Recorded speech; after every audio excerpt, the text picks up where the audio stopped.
Qu'est-ce que Dieu, la résurrection, a à voir avec un poulet, l'oiseau le plus sale qui soit? Qu'y a-t-il de plus crasseux qu'un poulet? Et ils mettent ça là, à la place de Christ. Qu'est-ce qui relève plus d'un mythe que le Père Noël? Cela n'a jamais existé. C'est un mensonge qu'on raconte aux enfants. Vous en serez responsables au jour du jugement. Pas étonnant que les gens ne sachent pas quoi faire. Ils ne veulent tout simplement pas de la vraie chose. Ils vont accepter tout ce qui est artificiel, mais ils ne veulent pas de la vraie chose. Ils ne veulent pas des dons de Dieu. Oh là là, certainement. Ils ne veulent pas de Jésus, c'est certain. J'ai noté ici une raison pour laquelle ils ne voulaient pas de lui. C'est que quand il est entré dans leur temple et qu'il a vu leurs sales pratiques dans le temple, il a renversé les tables et a chassé les changeurs. Il a nettoyé cela. Et si jamais il laissait le Saint-Esprit entrer dans l'une de ces grandes églises qu'on a ici, il la nettoierait. Donc, ils ne peuvent pas accepter cela, vous voyez. Ça leur ferait arrêter les jeux d'argent, arrêter les soirées de rock'n'roll. Ils publient leurs photos, style beatnik, dans le journal, comme l'a fait un prédicateur méthodiste ici, à Howard Park, Clarksville. J'ai un frère qui est assis ici en ce moment. C'est à peine s'il ne lui a pas peigné les cheveux. Un homme, un serviteur de Dieu, qui met sa photo dans le journal et qui organise une soirée aux allures de beatnik dans l'église. Si John Wesley le savait, il se retournerait dans sa tombe. Pourquoi? Ils ont rejeté le Christ que John Wesley connaissait et ont accepté du beatnik. C'est vrai.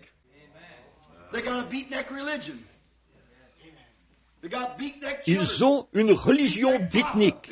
Ils ont des enfants beatnik, des papas beatnik, des mamans beatnik, un président beatnik, et tout ça, et ainsi de suite. Oh, quelle honte! Pourquoi? Ils refusent ce qui est vrai. Dieu a dit qu'il les livrerait à une puissance d'égarement pour croire aux mensonges et être condamnés par cela. Dieu a dit que ça le ferait. Si vous refusez le bien, vous devrez accepter le mal. Il n'y a pas d'autre choix. Si vous refusez d'aller à droite, vous devrez aller à gauche ou suivre un chemin autre que celui de droite. Ainsi, c'est impossible de faire le bien et le mal en même temps. Quand ils refusent le Saint-Esprit, ils refusent Christ, ils refusent le programme de Dieu, ils refusent le messager, ils refusent tout.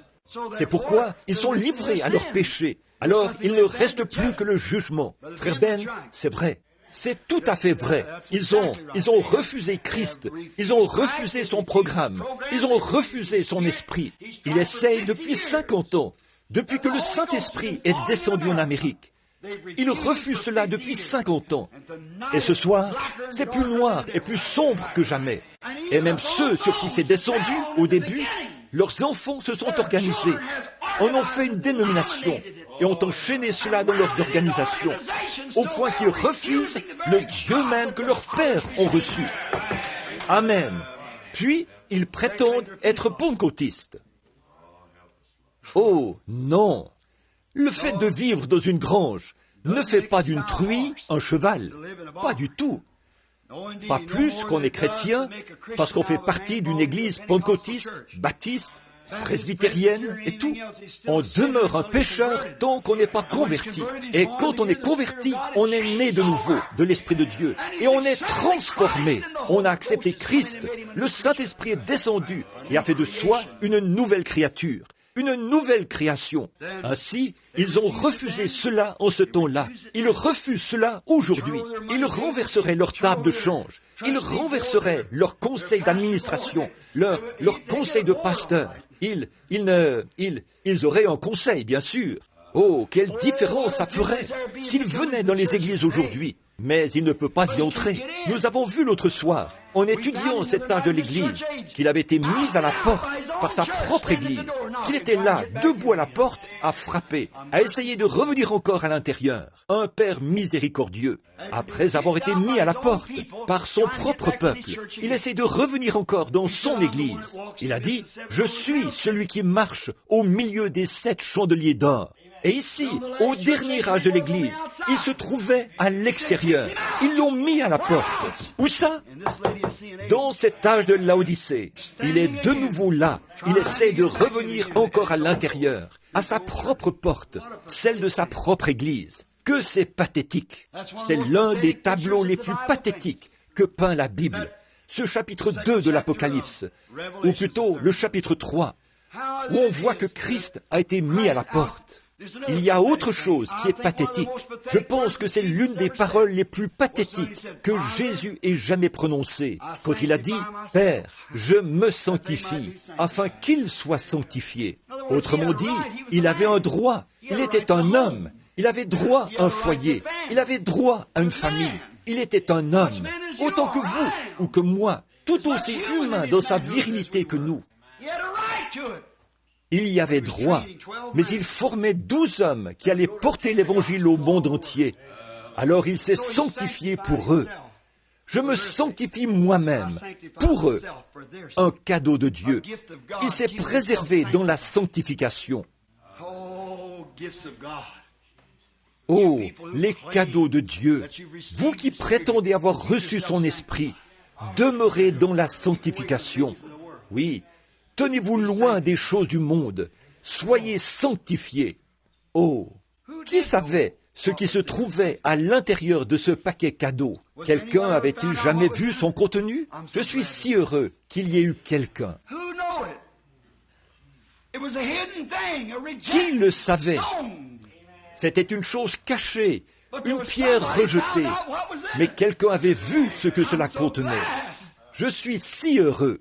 J'aime sonder les choses. Pas vous? J'aime déterrer des pépites et les polir pour voir ce qu'elles contiennent. Les placer devant le compteur Geiger. Il avait également été placé devant le compteur Geiger au calvaire. Cela affichait 100% pour lui. Certainement, il était la plus grosse pépite d'or qu'ils aient jamais trouvée. Le diamant le plus cher qui ait jamais existé. La Bible dit, le royaume des cieux est semblable à un homme qui achète des diamants. Et lorsqu'il trouve ce plus gros diamant, il vend tous ces autres diamants, juste pour acquérir celui-là, pour l'acheter. Il est le diamant au plus grand carat qui ait jamais été tiré de la poussière de la terre. La plus grosse pépite d'or qui ait jamais été tirée de la terre. Il est un joyau. Le joyau du ciel, un gros diamant.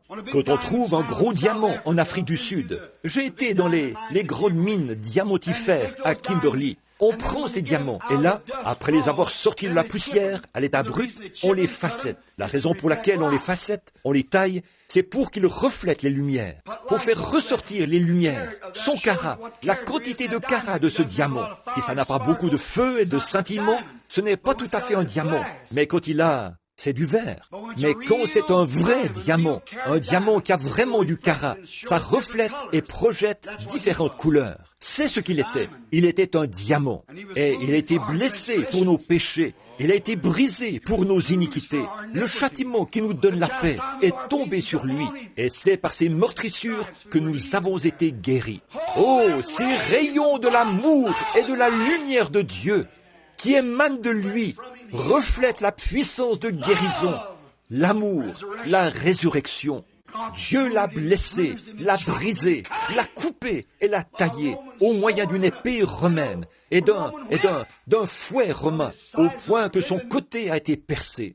Le sang coulait de son dos, il en avait sur la tête, ça descendait sur sa barbe et ça coulait de ses pieds. Oh, qu'est-ce qu'il était en train de faire? Il reflétait l'amour.